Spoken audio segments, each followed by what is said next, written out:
Ethanol मिश्रित पेट्रोलच्या विरोधात आज नागपुरातील महाल भागात एका मोठ्या आंदोलनाचा प्रयत्न करण्यात आला। महाल येथील छत्रपती शिवाजी महाराज पुतळा ते गडकरी वाडा असा भव्य मोर्चा काढण्यात येणार होता। मात्र पोलिसांनी आंदोलकांना गडकरी वाड्याकडे जाण्यास कडक आक्षेप घेत परवानगी नाकारली।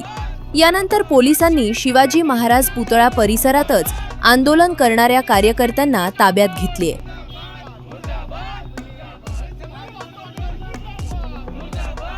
तुमचं नाव सांगा आणि कशासाठी आंदोलन आहे? नमस्कार, मी भूषण ढाकुलकर, महाराष्ट्र प्रदेश संघटन मंत्री। आमचं आंदोलन ह्या देशामध्ये बळजबरीने ज्या प्रकारे इथेनॉल मिक्स केलेलं पेट्रोल लोकांना देण्यात येत आहे त्याच्या विरोधात आम्ही आंदोलन करत आहोत।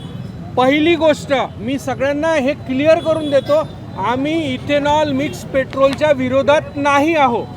आम्ही हे इथेनॉल मिक्स पेट्रोल बळजबरीने देण्यात येत आहे त्याच्या विरोधात आहोत आणि आमची मागणी आहे की हे जे इथेनॉल मिक्स पेट्रोल जे तुम्ही देशात लोकांना देण्याचा प्रयत्न करताय याला फेज आउट मॅनरनी देण्यात यावं। याला प्रत्येक E10, E5, E20 किंवा E50 किंवा E100 जरी तुम्हाला करायचं असेल तर आमचा त्याच्यात विरोध नाही आहे, पण याला फेज आउट मॅनरमध्ये करण्यात यावं ही आमची पहिली मागणी। तुम्ही हे आंदोलन छत्रपती शिवाजी महाराज चौकात महालवर का केलं आणि तुम्ही कुठे रॅली काढण्याची परमिशन मागितली होती ती का रद्द केली?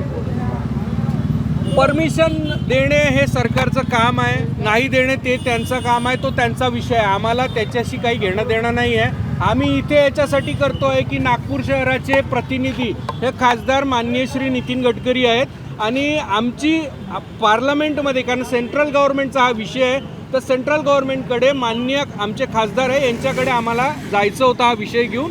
आता ते पोलीस आम्हाला जाऊ देतील नाही जाऊ देतील तो त्यांचा विषय।